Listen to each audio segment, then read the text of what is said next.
వారిలో బాలిక మృతదేహం కోసం గాలింపు కొనసాగుతోంది. 5 రోజులుగా సర్చింగ్ ఆపరేషన్ కొనసాగిస్తున్నారు. ఇంకా ఎలాంటి ఆచూకీ లభించలేదు. రంగంలోకి దిగారు 30 మంది ఎన్డీఆర్ఎఫ్ సభ్యుల బృందం.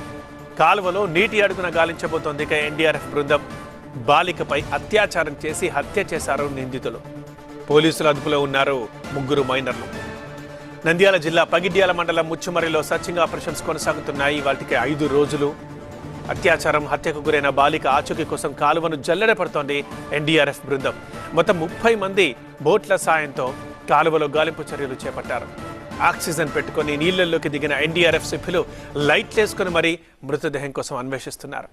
ఈ నెల 7న పార్కులో ఆడుకుంటున్న బాలికను ఎత్తుకెళ్లి అత్యాచారం చేశారు 3 మైనర్లు. ఆ తర్వాత బాలికను చంపేసి శవాన్ని కాలువలో పడేశారు. ఎవరికి అనుమానం రాకుండా ఘటనా స్థలంలో క్షుద్ర పూజలు చేసినట్లు వాళ్లే ఆనవాళ్లు క్రియేట్ చేశారు.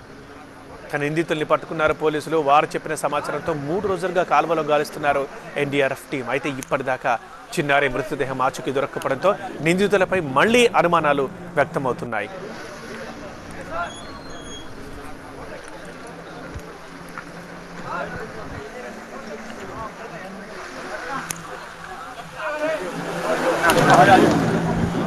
రైట్, మరింత సమాచారం మా ప్రతినిధి నాగ్ అందిస్తారు.